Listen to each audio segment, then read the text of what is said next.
नावं किती झाले? 5. जीव किती झाला? 1. त्याला म्हणतात शब्द समानाधिकार. की एक किंवा अनेक वाचक शब्दाच्या जरी एक वस्तूचा बोध करणे त्याला शब्द समानाधिकरण म्हणतात. ते अनेक उदाहरणार्थ समानार्थी शब्द, लोक व्यवहारामध्ये समानार्थी शब्द, न्याय ग्रंथामध्ये त्याला शब्द समानाधिकरण म्हणतात. आणि शेवटी वक्त्याच्या अभिप्रायावरती अवलंबून आहे. तत्वसूत्रामध्ये रूपिणा पुद्गला, कारण पुद्गलाचं लक्षण रूपी केलं. गंध वर्ण स्पर्श असं का केलं नाही? रूपिणा पुद्गला केलं. बरोबर. स्पर्श रस वर्णवता पुद्गला, रूपिणा पुद्गला. मग रूपिणा पुद्गला याला मुख्यतः कारण उत्पादन द्रव्य पण आहे.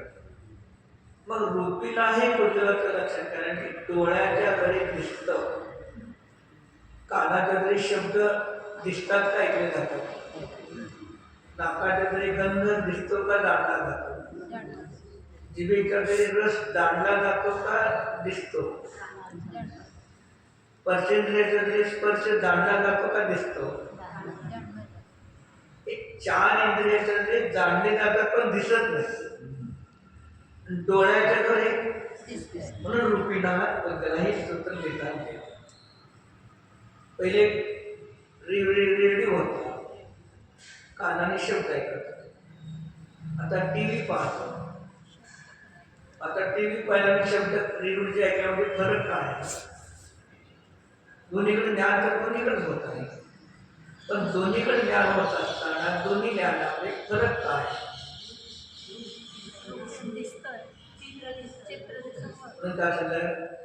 उमाचा व्याख्याने डोळ्याच्या घरी अर्थावरणी व्यंजनाग्रह दोन्ही होतो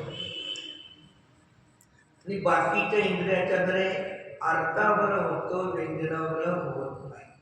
प्रगत हे डोळ्यामध्ये समजा कानाने किंवा डोळ्याने पाहिल्यानंतर किती काळपर्यंत संस्कार विशिष्ट राहते. रूपिणा हा पुद्गला आहे तिथे दिले. मग त्या रूप शब्दाचे 8 अर्थ केले. एक पुद्गलामध्ये रूप आहे,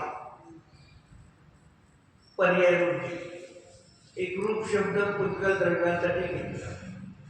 रूप शब्द एक गुणाचं रूप आहे, गुणासाठी रूप शब्द वापरतो.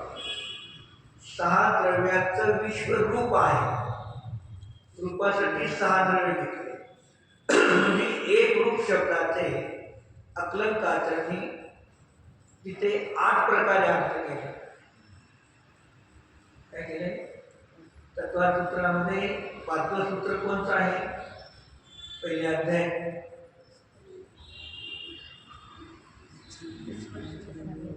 आपल्या घरामध्ये साध्या किती आहेत? आपल्या बँकेत आपल्याला पैसे किती आहे? आपले पाहुणे रवळे किती आहे? आपलं लग्न किती तारखेला झालं, कोणत्या ठिकाणी झालं, कुठं झालं, सगळं आपल्याला नाम द्रव्य भाव